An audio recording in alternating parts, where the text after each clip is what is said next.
नमस्कार। आप देख रहे हैं द पब्लिक और मैं सुभाष चौधरी हूं। न्यायिक दुनिया से बड़ी खबर आई है। सुप्रीम कोर्ट ने आज दिल्ली के कथित आबकारी नीति घोटाला मामले में दिल्ली के मुख्यमंत्री अरविंद केजरीवाल, जो आम आदमी पार्टी के राष्ट्रीय संयोजक भी हैं, की ओर से दायर दो याचिकाओं पर अपना फैसला सुना दिया।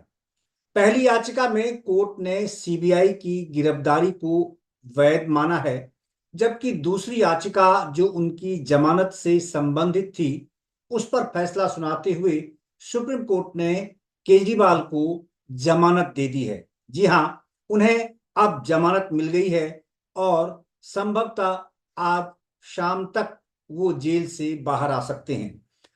खबर तो ये न्यायिक दुनिया से है, लेकिन इसका सीधा सीधा असर दिल्ली और पास के राज्य हरियाणा, जहां की विधानसभा चुनाव का ऐलान हो चुका है, प्रक्रिया शुरू हो चुकी है, नामांकन की प्रक्रिया भी अब समाप्त हो चुकी है, लेकिन उसके लिए बड़ा असरदार साबित होने वाला है। संभव है सुप्रीम कोर्ट का यह फैसला, क्योंकि अरविंद केजरीवाल की पार्टी भी हरियाणा में 90 की 90 विधानसभा क्षेत्रों में चुनाव लड़ रही है।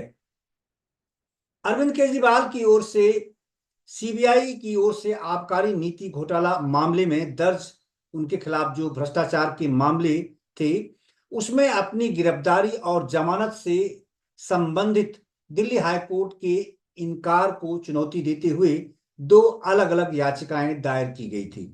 सुप्रीम कोर्ट में न्यायमूर्ति सूर्यकांत की अध्यक्षता वाली पीठ ने दोनों याचिकाओं पर 5 सितंबर को अपना फैसला सुरक्षित रख लिया था, जिस पर आज निर्णय सुनाया गया। पीठ में न्यायमूर्ति उज्जवल भुइयां भी शामिल हैं। सीबीआई ने इस मामले में आम आदमी पार्टी यानी आप के प्रमुख को 26 जून को गिरफ्तार किया था।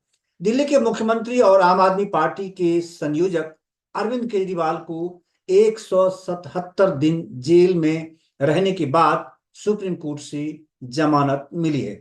इससे पूर्व उन्हें लोकसभा चुनाव के दौरान भी चुनाव प्रचार के लिए सुप्रीम कोर्ट ने कुछ दिनों के लिए अंतरिम जमानत दी थी। उन्होंने लेवल प्लेइंग फील्ड की बात की थी, जिसको लेकर सुप्रीम कोर्ट ने उस वक्त उन्हें अंतरिम जमानत देते हुए लोकसभा चुनाव के प्रचार में शामिल होने की अनुमति दी थी।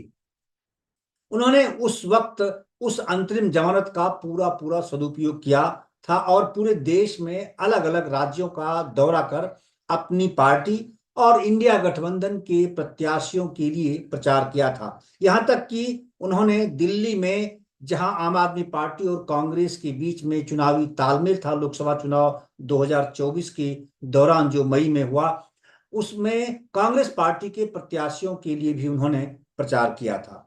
अब माना जा रहा है कि स्थायी जमानत मिलने के बाद, उनके जेल से बाहर आने के बाद आम आदमी पार्टी के हौसले बुलंद होंगे। जाहिर है यह एक राजनीतिक संजीवनी उस पार्टी को मिली है जो कि नेता विहीन हो चुकी थी। एक समय में उनके सभी बड़े नेता जेल में थे। जो उप मुख्यमंत्री मनीष सिसोदिया थे वो भी जेल में थे, उन्हें भी इससे पहले जमानत मिल चुकी है, वो बाहर आ चुके हैं।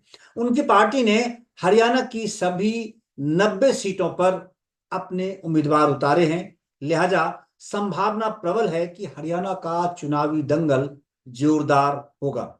उनका पूरा फोकस पार्टी का जनाधार हरियाणा में बढ़ाने पर रहेगा, क्योंकि अभी किसी अन्य राज्य में कोई चुनाव नहीं है। यानी उनके जैसे पिछली बार गुजरात के विधानसभा चुनाव के समय में ही दिल्ली में नगर निगम के चुनाव की घोषणा कर दी गई थी, तो उनको दो राज्यों पर फोकस करना पड़ा था। लोकसभा चुनाव के दौरान कम ही समय में उन्हें चुनाव प्रचार के लिए महाराष्ट्र, उत्तर प्रदेश, दिल्ली, झारखंड, बिहार, कई राज्यों में उनको जाना पड़ा था। लेकिन इस बार क्योंकि विधानसभा चुनाव केवल हरियाणा में हो रहे हैं, तो इसलिए उनका पूरा पूरा फोकस हरियाणा पर ही रहने वाला है। और क्योंकि हरियाणा दिल्ली से बिल्कुल पास है, इसलिए भी वो अधिकतम फोकस, अधिकतम यहाँ गतिविधि अपनी चला पाएंगे और चुनावी सभाओं को संबोधित कर पाएंगे। एक दिन पहले ही जो आम आदमी पार्टी के जो स्टार प्रचारक की लिस्ट जारी की गई थी उसमें अरविंद केजरीवाल दिल्ली के मुख्यमंत्री का नाम सबसे ऊपर था। हरियाणा में कांग्रेस और बीजेपी के अलावा आप यानी आम आदमी पार्टी एक प्रमुख पार्टी है। लोकसभा चुनाव में कांग्रेस और आप के बीच चुनावी गठबंधन था। कांग्रेस 9 सीटों पर जबकि आम आदमी पार्टी एक सीट पर चुनाव लड़ी थी जो कुरुक्षेत्र का था, जहां भारतीय जनता पार्टी से नवीन जिंदल जो प्रमुख उद्योगपति हैं वो चुनाव लड़े थे, और वहां से सुशील गुप्ता थे आम आदमी पार्टी के प्रत्याशी जिनको हार का सामना करना पड़ा।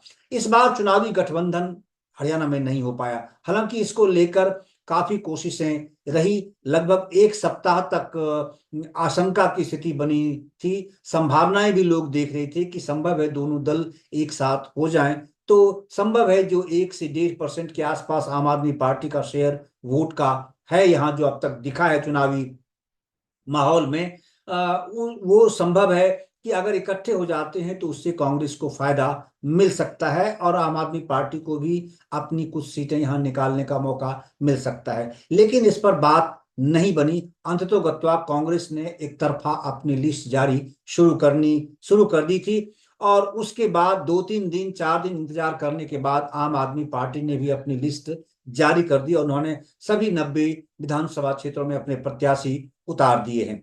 दिल्ली से सटे इस राज्य में आम आदमी पार्टी के नेता काफी समय से जनाधार बनाने में जुटे हैं। पिछले विधानसभा चुनाव में भी आपने हरियाणा विधानसभा की 46 सीटों पर अपने उम्मीदवार उतारे थे, हालांकि उस समय उसका वोट शेयर महज 1% का रहा था। तब से अब तक यमुना में काफी पानी बह गया है।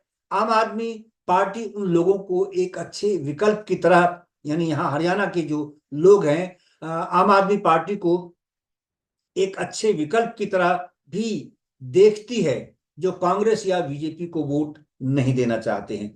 लंबे समय तक बीजेपी का गर्व रहने वाली दिल्ली आम आदमी पार्टी का गर्व बन चुकी है। वहां लाख कोशिश के बावजूद भाजपा अपना पैर जमाने में लगातार नाकामयाब हो रही है। यहां तक कि नगर निगम के चुनाव में भी आम आदमी पार्टी ने भाजपा को परास्त किया, हालांकि भाजपा को भी वहां कामयाबी मिली है, लेकिन मेयर आम आदमी पार्टी ही बनाने में कामयाब रही।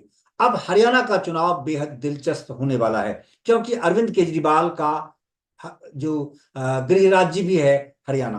दूसरी तरफ अब उन पर पहले की तरह कोई बंदिश भी नहीं रहेगी, ऐसी संभावना है जो पिछली बार लोकसभा चुनाव के दौरान अंतरिम जमानत के समय लगाई गई थी। तब सुप्रीम कोर्ट ने उन्हें सीएम के तौर पर कार्यालय जाने और किसी भी अधिकारी के साथ किसी प्रकार की आधिकारिक बैठक करने यानी सीएम की जिम्मेवारी निभाने पर रोक लगा दी थी। लेकिन अब वे दिल्ली के सीएम के रूप में सभी संवैधानिक रूप से प्रदत्त उन अधिकारों का प्रयोग करते हुए सभी जिम्मेवारियों का निर्वहन कर सकेंगे। साथ ही उन्हें सीएम के रूप में सभी सुविधाएं भी मिलेंगी। ऐसे में उनके कदम बेहद चौंकाने वाले हो सकते हैं। कई महत्वपूर्ण निर्णय जो दिल्ली में लंबे समय से लंबित है उसको लेकर भी निर्णय आ सकते हैं। उनका जेल से बाहर आना भाजपा और कांग्रेस दोनों के लिए नई चुनौती वाला साबित हो सकता है, ऐसी संभावना है, ऐसा मेरा आकलन है। इस मामले में अब यहीं तक, आगे फिर इससे संबंधित कोई नया डेवलपमेंट लेकर हम हाजिर होंगे। तब तक के लिए नमस्कार और देखते रहिए द पब्लिक वर्ल्ड। आपका बहुत बहुत धन्यवाद। लगे हाथों आपसे गुजारिश है, अगर आपने द पब्लिक वर्ल्ड को सब्सक्राइब नहीं किया है तो इसे जरूर सब्सक्राइब कर हमारी मदद करें। आपका धन्यवाद।